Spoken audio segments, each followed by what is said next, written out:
the frog. To pay her back for the glass eye in his beard, Mr. Twit decided he would put the frog in Mrs. Twit's bag. He caught the bag, one down by the pond, and carried it back secretly in the box. That night, when his Mrs. Twit was in the bathroom getting ready for bed, Mr. Twit spilled the frog between her sheets. Then he got into his warm bed and waited for the fun to begin. Mrs. Twit came back and climbed into her bed and put out the light. She lay there in the dark, scratching her tummy. Her tummy was itchy. Dirty old hands like her always have an itchy tummy.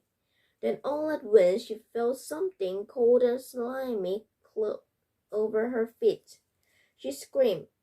"What's the matter with you?" Mr. Twit said. "Help!" screamed Mrs. Twit, bouncing about. "There's something in my bed."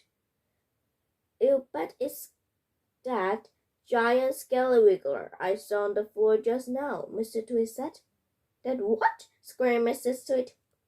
"I tried to kill it, but it's got away," Mr. Twit said. "It's got teeth like screwdrivers."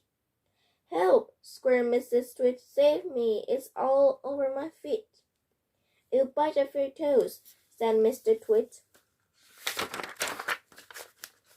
Mrs. Twit fainted. Mr. Twit got out of bed and fetched a jug of cold water. He poured the water over Mrs. Twit's head to revolt her. The frog crawled up from under the sheet to get near the water. It started jumping about on the floor. Frogs love water. This one was having a good time. When Mrs. Twit came to, the frog had just jumped onto her face. "This is not a nice thing to happen to anyone in bed at night," she screamed again. "By golly, it is a giant scallywagger," Mr. Twit said. "It's bite off your nose." Mrs. Twit leapt out of bed and flew downstairs and spent the night on the sofa. The frogs went to sleep on her pillow.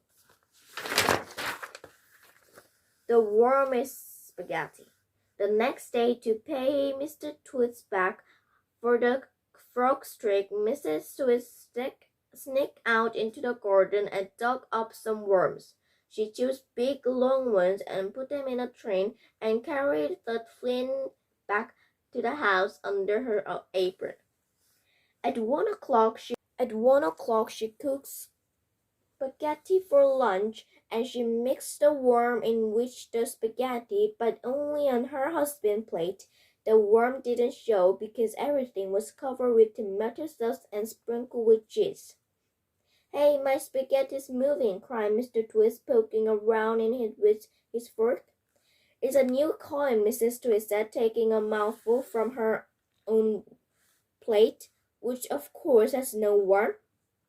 "It's called squeezy spaghetti. It's delicious. Eat it up while it's nice and hot."